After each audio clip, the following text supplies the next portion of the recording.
The backstage hallway is quiet. Not the kind of quiet that feels peaceful, the kind that echoes.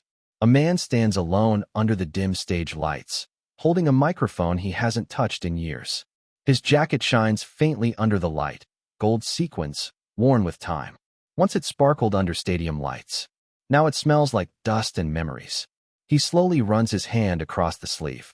A small smile appears, but it doesn't last, because this jacket carries a lifetime. And tonight, he's about to wear it again. His name used to travel through hallways like electricity.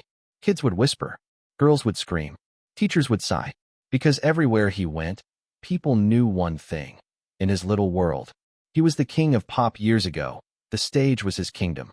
School talent shows, community theaters, tiny music festivals. Every hallway became a runway. Every classroom became a stage. Every crowd believed, even if just for a moment, that the spirit of a legend had returned.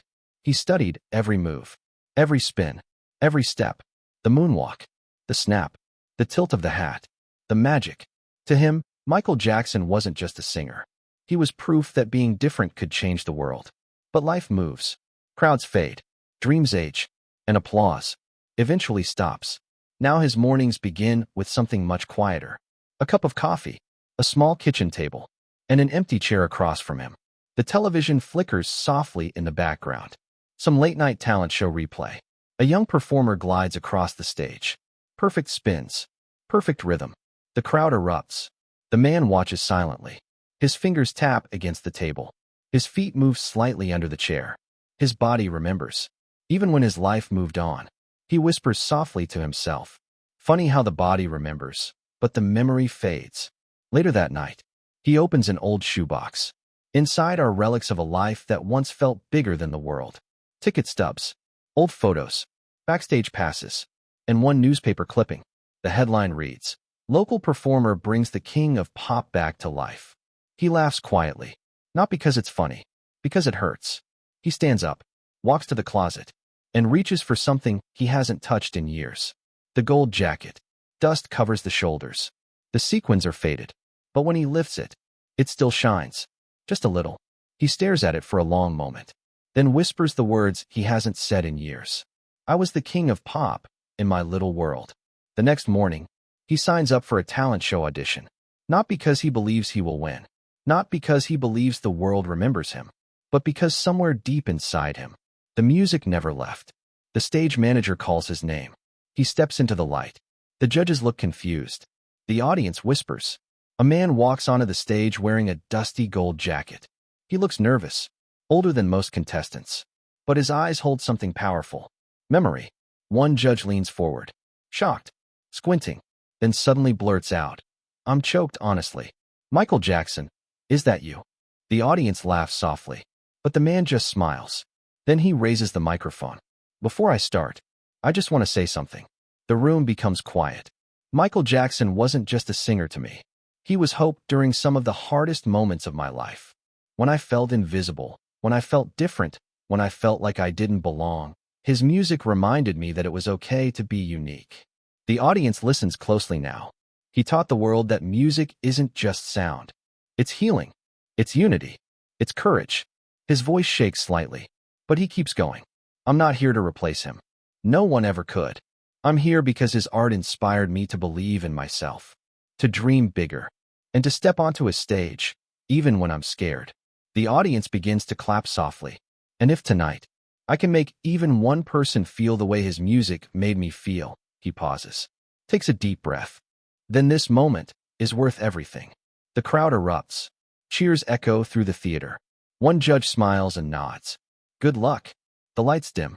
The music begins. And suddenly, everything changes. The first beat hits. The man stands completely still. Then slowly, he lowers his hat. The audience leans forward. His foot slides. Smooth. Effortless. The moonwalk. The crowd gasps. Suddenly, it's not an old man on stage anymore. It's a memory. A ghost of rhythm. A lifetime of passion. Every spin sharper. Every movement alive. Every step telling a story. The audience begins to scream. Not politely. Not gently. But with the same energy that once filled arenas. Because in that moment, age disappears. Fear disappears. Doubt disappears. All that remains is music. He sings. I was the king of pop in my little world. Every hallway, every stage, every screaming girl. The crowd begins clapping along. Some people are crying. Even the judges lean forward in disbelief. Now it's coffee getting cold. Same empty chair. I close my eyes, and I'm right back there. The performance grows bigger, more emotional, more powerful. The man isn't just performing. He's reliving an entire lifetime. Every step carries the weight of years. Every note carries the echo of dreams that refuse to die. Then the music softens. He sings quietly now. Do they still hum that song on the way back home? Did I matter? Or did I just glow? The theater becomes silent. Completely silent. I was the king of pop in my little world. Now I'm just learning how to leave that crown behind. The final note rings out. The music stops. For 1 second, nothing happens. Then the entire theater explodes. Standing ovation. Screaming. Applause shaking the room. The man lowers his head. Tears fall onto the stage floor. Not tears of sadness, but tears of closure. Because tonight, he realized something. You don't have to be famous to be a king. Sometimes, being the king of pop in your little world is more than enough. The lights fade, but the applause keeps going. Long before the gray hair, before the quiet mornings, before the empty chair across the kitchen table, there was a boy who felt different from everyone else. Not in a bad way, just different. While other kids played sports after school, he rushed home to his bedroom, closed the door, turned on a cassette player, and watched a music video again and again. The same one. Every single day, the screen glowed with the energy of Michael Jackson. The smooth moves, the rhythm, the confidence, the impossible moonwalk. The boy stood in front of his mirror, studying every move, every step, every spin. At first it looked awkward. His feet tangled. He slipped. Sometimes he even fell. But he kept practicing, hour after hour, night after night. Slowly, the movements began to flow. The spins became sharper. The rhythm became natural. And the moonwalk finally worked. The first time he glided across the floor, he stared at his reflection in disbelief. Then he laughed, because for the first time in his life, he felt like someone special. Soon the secret didn't stay hidden. His sister saw him dancing, then his parents, then his friends, and eventually, the entire school. One afternoon the teacher announced something. Next Friday, we're having a talent show. The room buzzed with excitement. Singers, comedians, magicians, everyone began planning their act. But the boy stayed quiet, until one friend turned toward him and asked, "You're doing it, right?" The boy blinked. Doing what? The friend smiled. Being Michael Jackson. The school auditorium had never felt so big. Students packed the seats. Teachers stood along the walls. The stage lights glowed bright and warm. Backstage, the boy stood in a borrowed black hat, a cheap imitation jacket, and a pair of shoes that were 2 sizes too big. His hands were shaking, his heart pounding so loudly he thought the audience might hear it. Then the music started. The first beat echoed through the room. He stepped onto the stage, and suddenly, something strange happened. The fear disappeared. His body moved on instinct. Spin, step, snap, moonwalk. The crowd gasped. Then they screamed. Students jumped to their feet. Teachers stared in disbelief. For 3 minutes, the boy became someone else. Someone powerful. Someone unforgettable.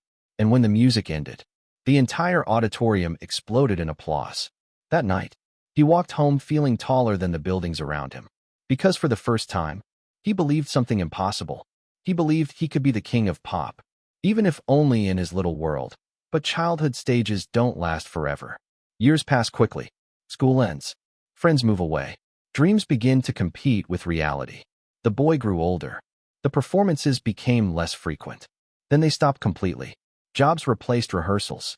Responsibilities replaced applause. And the gold jacket that once sparkled under stage lights ended up hanging quietly in the back of a closet. Dust slowly gathering on the shoulders. Life became quieter. Morning coffee, work, evenings watching television. One night, a talent show replay appeared on the screen. A young performer glided across the stage. Perfect rhythm, perfect moonwalk. The crowd erupted. The man sitting at the kitchen table watched silently. His fingers tapped against the table. His feet moved under the chair. His body remembered every step. He smiled softly, then whispered something to himself. Funny how the body remembers, even when the memory fades. Later that night, he opened an old shoebox hidden in the closet. Inside were pieces of another life. Ticket stubs, old photos, backstage passes, and a newspaper clipping. The headline read, "Local performer brings the king of pop back to life." He stared at it for a long time, then laughed quietly, not because it was funny, but because it felt like a lifetime ago. Then he reached deeper into the closet and pulled something out. The gold jacket. The sequins were faded. Dust covered the shoulders. But when the light touched it, it still shined, just a little. He ran his fingers across the fabric and whispered the words he hadn't spoken in years. "I was the king of pop in my little world." That night, he made a decision. One last stage. One last performance. Not for fame, not for glory, but for something much more important. Closure. The theater buzzed with energy. Young singers, dancers, dreamers, each one hoping tonight would change their life. Then a man walked onto the stage, older than most contestants, wearing a dusty gold jacket. The audience whispered. Judges exchanged curious looks. One judge leaned forward, squinted, then joked nervously. "Honestly, Michael Jackson, is that you?" The crowd laughed, but the man simply smiled, then raised the microphone. "Before I start, I just want to say something." The room grew quiet. Michael Jackson wasn't just a singer to me. He was hope during some of the hardest moments of my life. When I felt invisible, when I felt different, when I felt like I didn't belong, his music reminded me that it's okay to be unique. The audience listened closely now. He taught the world that music isn't just sound. It's healing. It's unity. It's courage. His voice trembled slightly, but he continued. "I'm not here to replace him. No one ever could. I'm here because his music inspired me to believe in myself, to dream bigger, and to step onto a stage, even when I'm scared. And if tonight I can make even one person feel the way his music made me feel," he paused, then smiled, "then this moment is worth everything." The crowd erupted in applause. The lights dimmed. The music began. The man stood still. Then slowly, he lowered his hat, and the first step glided backward. The moonwalk.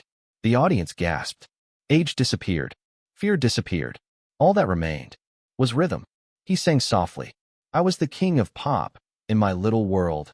Every hallway, every stage, every screaming girl, the crowd clapped along.